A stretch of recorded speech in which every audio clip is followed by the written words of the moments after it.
Alright, so in the previous lecture we created a very interesting looking graph, okay? And it's very basic. It took us 2 or 3 lines of code, but it works, alright? And by now I think you're slowly getting the hang of, so we're gonna plot points and we're gonna create the graph. You know, that slowly you're understanding how we're gonna create these graphs.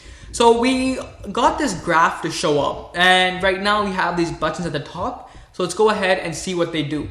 Right now, the neat feature about this is I can zoom in. For example, if there were maybe 50 points, all right, and all of them were bunched up together, what I can do is I can zoom in.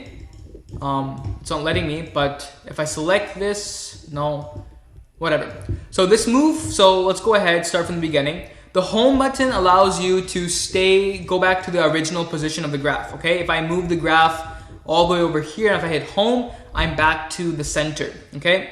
This left and right basically zooms out and in. So as you can see, as I hit the left and the right, it goes to the left and the right of the graph. I mean, as I go left, I go back to the normal setting, and as I hit right, I slowly move further along the X and the Y axis, okay? Again, the 2 arrow signs, this is for panning and zooming. I select this, I can move around the graph, okay? Here it goes, I can move around, hit the home to get back. Now this is basically a zoom. Sorry, this is what I was talking about. In here what you can do is you can zoom in. So let's say I want to zoom in on this particular part of the graph. Awesome, I zoomed in. Let's zoom in further. Ooh, this point looks interesting. Awesome, awesome. And then what you can do is with the arrow keys, these left and right arrow keys, I can go back. So I can zoom in further, I can zoom in back, and then go back to the normal settings, all right? This is basically the subplot configuration tool. Again, this is quite useful, all right? Let me quickly explain what's happening. So I'm gonna minimize this so that everything fits on your small screen, or my small screen actually. And whoops. All right, this works for now.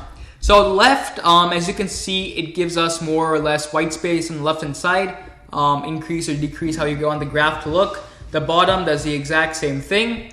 The right and the top, if you haven't already guessed, also does the exact same thing. Basically, they're used to position or adjust the plot, okay? So you can change the plot space and stuff. White space and horizontal space, sorry, width and height space, this basically changes that. But right now you're not seeing anything, that's fine.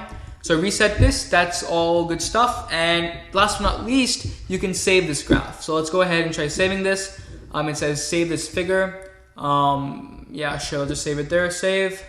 And if you open it up, so let me go in my documents, and into the thing I just saved, it's been saved as a PNG. So my preview is right now opening, and you should hopefully see, ta-da, it's now saved the graph as something that we can show to people, or you can use it in maybe one of your business documents, whatever, but it's saved it as a PNG. So it's pretty neat.